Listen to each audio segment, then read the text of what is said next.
Joining us today is Josh Gentry. Josh is the son of Teddy Gentry, one of the founding members of Alabama, and is also driving the group's Kenworth T680 to mark their 100th anniversary. The company donating and providing that truck to the band while they're on tour for their 2023 tour. Josh, thanks so much for joining us. I wanted to start all the way back at the beginning with you, though, because as I was kind of listening and reading about your story, it seems like trucking's been in your blood since you were a very, very young kid. In fact, I heard that at the age of 5 years old, you could identify trucks just based on their headlights.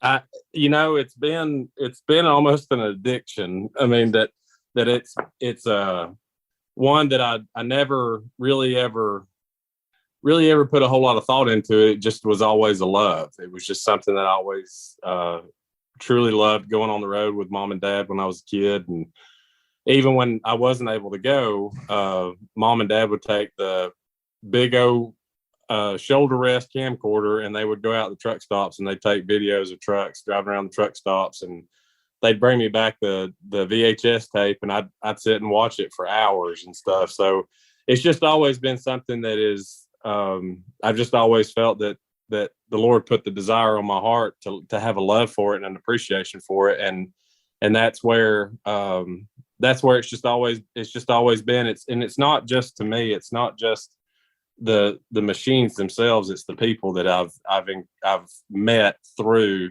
the amazing, incredible industry. Well, and I also heard that it wasn't just you liking to look at them. You also like to build them too. You had a pretty big model collection. Heck yes, I did. I had the best. I tell you what, I could fill up the Iowa 80 truck stop with all the diecast trucks I had. I had like probably one of the best collections of trucks of anything that you could think of, whether it be diecast, whether it be models or whatever the case may be. And it actually got to the point that fans of Alabama actually got word that I love trucks. And there was actually a couple of people that actually made me trucks out of wood, and they would send them to dad and dad would give them to me. So, wow, that's really cool, man. It's pretty neat. So, yeah, I actually did a story a few months ago about a guy who has a big model collection of semis, and he was telling me just how hard it is to find them nowadays. Like, it's just almost impossible. You can't. And the thing is I was actually talking to my mom. It's funny. Like a couple of weeks ago, and I said, "Mom, where'd all my diecast trucks go?" And she goes, I don't know. I'll have to go look for them in the box. I said, "Mom, just say you threw them away." I had a baseball card collection that met the same fate. So my mom denied it for years, and she finally owned up to it. So I feel like it was a therapeutic thing for both of us. That's great.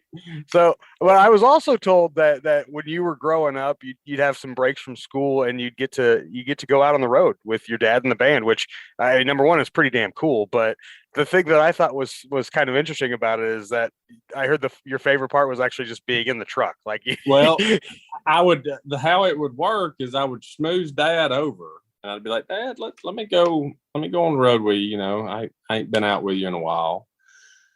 He'd be like, "Yeah, okay." Well, by the time we got to the first show, I'd be in the truck.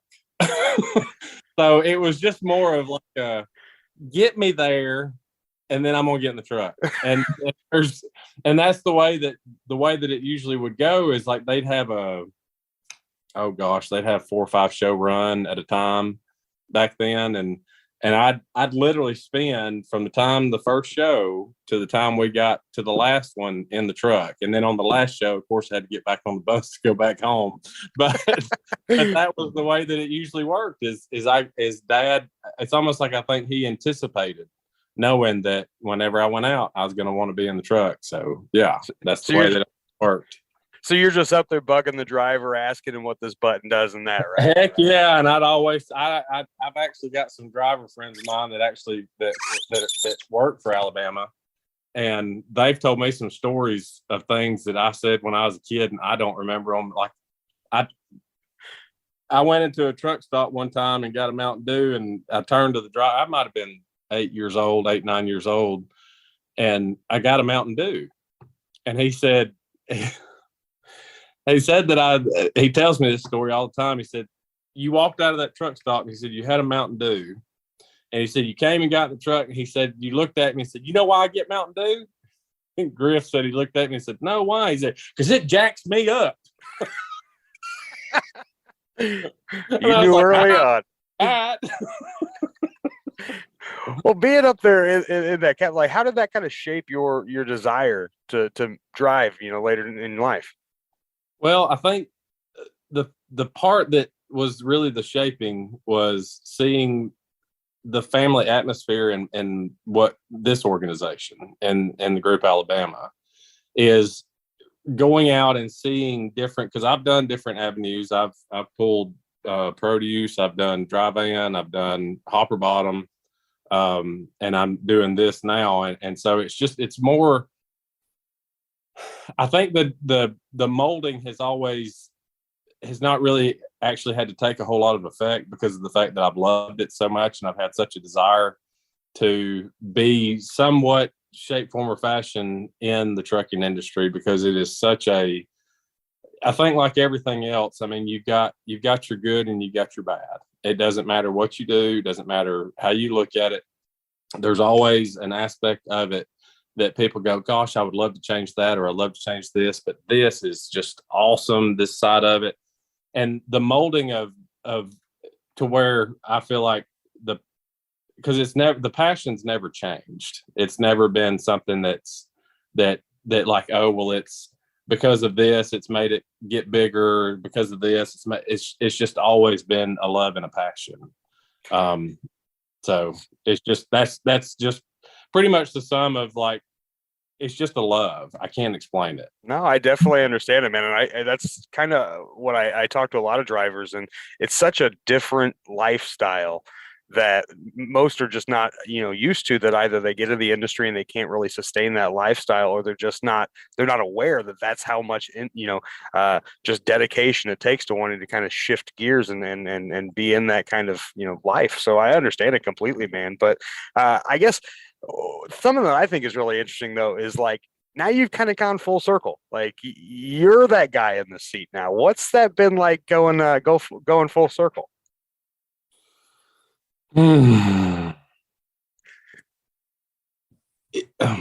Golly bum. As far as working for the group Alabama, being just a family member up until last year, because that's all it was. I was just a family member that would occasionally go out on the road, get to go see shows and stuff. But now, working for the group Alabama, and that's, the big part of my family. It's surreal, because in a broader picture, when you're a kid and you love trucks, and I love trains, anything that has anything to do with heavy machinery, I love it. And it's just like, the things that I loved when I was a kid, I still love them today. So it's been absolutely 100% an incredible thing to get to not only spend more time with Dad at home, but getting to spend more time with Dad out on the road too. Because then you're not looking at it from just him being Dad. You're looking at it from the standpoint of, this is his career. This is what he does. This is what he, this is how he makes a living. And I've actually gotten to where, as I've gotten older, I've realized I see the joy that it brings him and the happiness that he does enjoy being out playing music with, 5, 6 of his close friends, and getting to actually enjoy the whole aspect of what he does. So it's actually, to me, I don't think I could ever look at my dad as being Teddy Gentry from the group Alabama, because I've never been able to look at him any other way than just Dad. That's a really nice way to put it, man. And so I gotta ask too, is there like a little kid bugging you up there like you did back in the day? No, not yet. Josh Gentry, our guest. Josh, he mentioned the son of Teddy Gentry, one of the founding members of Alabama. He's also driving that sweet Kenworth T680, and we'll talk about that in a little bit, Josh. But Kenworth providing that truck to the band for their 2023 tour to mark their 100th anniversary. But the band Alabama has always had a strong link to trucking. For 15 years they headlined that concert at Matt's, and naturally you got to tag along there. Tell me a little bit about what you remember maybe from those experiences. Well, the very first year that Alabama and Kenworth did their public acknowledgement was in 1988, and that was the first year that Alabama played at Mid America. And my dad, I got a story about this. So my dad and I had actually gotten into, I can't remember what it was, but we had some kind of disagreement or whatever, and I was like sulking. I mean, I'm like to a T, like I had it down pat. So I was pouting and sulking. I was 8 years old, and I went to school that morning, and I was only at school for maybe an hour and a half, and Dad comes and checks me out of school. So I was like, oh gosh. I was like, I'm in trouble. I was like, I've watered this plant too much. And I was like, so he comes, checks me out of school, and he was just like, you have a good day so far? And I was like, yeah. He's like, well, I want you to go with me this weekend. I was like, oh, okay. So we go home, get a bag packed. We got to be down at the bus in like a couple of hours. And so we leave and get all the way up to Louisville, get to the hotel. And I'm sitting over, I remember it like it was yesterday. I was sitting over at the window, and I was just looking out the window. And Daddy goes, well, don't you want to know why I brought you up here? I said, no. He said, you'd like it. I was like, and I just turned around and I was like, what? And he said, well, we're playing at a truck show. I dropped the attitude like that. and so it was to say, since 1988, I have not missed that truck show since. Oh, wow. I did. Yeah. My time was cut very, very short this year. I was actually only able to go there for like about 8 or 9 hours. And it was actually, they had played Evansville, Indiana. And then we had to be, that was on Thursday. They played Thursday night of the truck show this year. And then, so I had Friday off, but I had to be in Atlanta on Saturday. So I only got to go there. But anyway, I have not missed that show since. So total kid in a candy store moment for you, huh? Every time I go up there. Yes. It's nice to recapture a little bit of that, huh? Well, and the thing is that's everybody that knows me knows that that's my mini vacation. They know when March rolls around, Josh is going to be gone for like a week. That's right. You know that Louisville's lovely in the spring. Oh, absolutely. You may get all 3 seasons. That's right. Oh, and back in those days too, for the concert, people had to wait like outside to like in line to get these tickets. I know it's unheard of to people nowadays to have to wait for anything, but I heard sometimes those lines would get like 2 days long. Is that right? Well, they would start. The lines would start because it was the way the lineup went was it was Reba on Thursday night, Alabama was on Friday night, and Brooks and Dunn was on Saturday night. So major acts, nobody big, huh? And they not small back in those days, but they had a let's see, it was, to my recollection, they would start getting in line to get their tickets at 10 in the morning. 8 or 9 o'clock in the morning. And they would, I think, because Reba, I think, had a big turnout too, and Brooks and Dunn did too. They all 3 did. But I remember being at the truck show and going in, and like they would have, back then Alabama, I think, they have 4 trucks, 1 carrying merch, or it was 3 trucks, 1 carrying, I can't remember. I think it was 4 total. And by the time they all got in and got unloaded and started getting everything set up and stuff, like there was already like huge line out front. So yeah, it was. That's wild, man. That is wild. That's a pack a lunch and bring a chair moment. That absolutely. So let's talk a little bit about your career in trucking. How did you kind of get started? Well, my first initial, what really kind of actually somewhat job is we run our farm. We've got 500 acres here in Fort Payne, and we have we've kind of blossomed, and then we've kind of, set it back a little bit because, it got to the point where it was more of a job than because we're dad's one of his initial desires and loves is cattle. He loves agriculture. He loves farming, and cattle has been something that he's loved since he was a kid. And so what kind of actually started me it started when I was 16. Dad put me if we had cows that had to go anywhere, Dad would put me to haul the cows to wherever they needed to go or whatever the case may be. But my first initial trucking job was when I was 20. I guess I was probably 23. I started my cousin farms.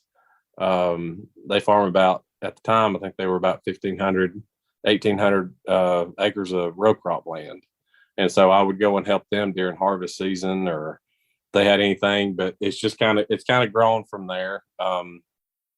And this deal with Alabama has just been kind of like it's easy, but it's got its trials and its tests. I was going to ask, what's it like hauling cattle versus hauling, equipment for a band?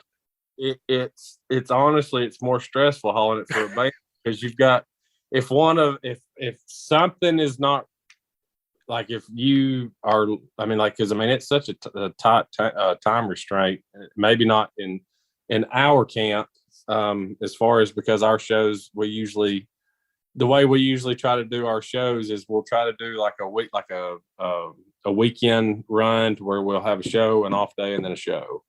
And so it actually makes it easier for everybody to be able to have a day of rest between shows.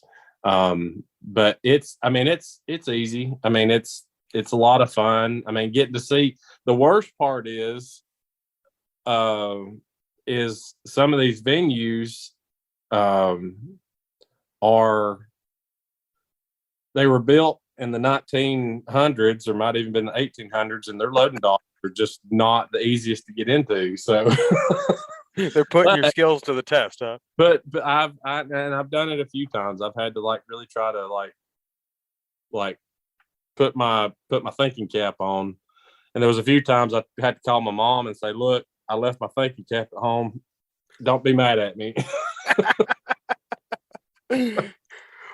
Well, I think it's really cool that, kind of going back to that, you and your dad get to work so closely together, not just, with the band, but also, hauling cattle, and you guys having your acreage as well. But, I know a lot of, musicians seem to, it seems to be a family affair. Was there ever any kind of pressure to, follow in his footsteps?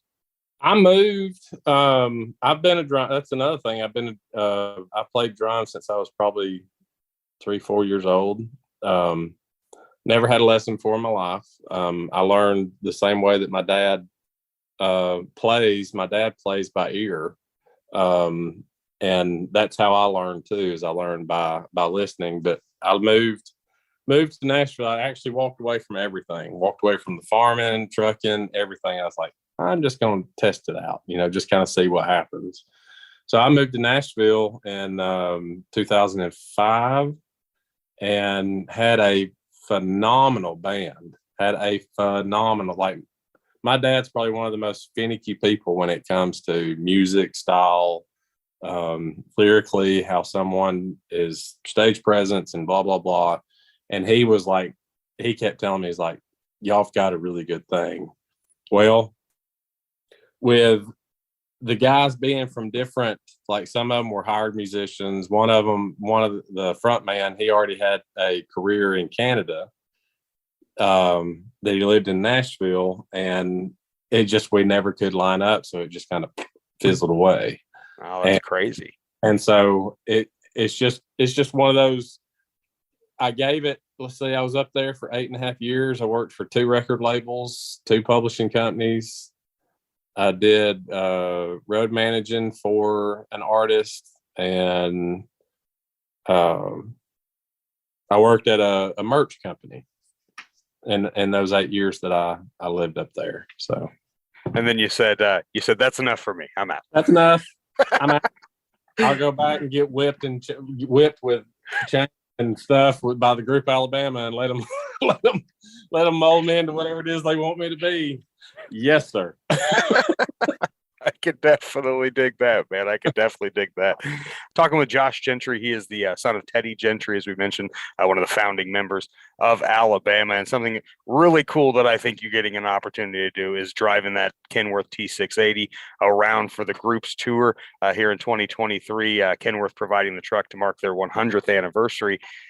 So your dad calls you and says, "I want you to drive truck for us." Like, I don't know. To me, that's like a movie script, dude. Like, tell me a little bit about that call. Well, that was one that I literally, if I could have arm wrestled him through the phone, I would have in a heartbeat, because he called me and he knew, because one of the biggest things, and I'll say this and I'll go into that, but one of the biggest things with me is growing up is I hated taking tests. Hated. Like, we get test anxiety. You could tell me a 1-sentence test and I would have to study that test. You say, "Josh, I'm giving you a test on it Friday," and by the time I sat down to take that test, I forget everything I just read. So I didn't actually go get my CDLs until I was 28 years old. And so I've had them for this long, and whenever I got my CDLs, like, there was a big celebration at the house. Mom and dad was like all excited and everything because I finally went and did it. Well, fast forward to August or July of last year, and dad calls me and he goes, and I can always tell when he's got something on his head. Like, there's something bouncing around in that noggin. And I said, "Hey, Dad," I said, "what are you doing?" He's like, "Oh, just enjoying the day and just want to call." And he paused, and I was like, "And what?" You want something. He goes, "You got your CDLs, don't you?"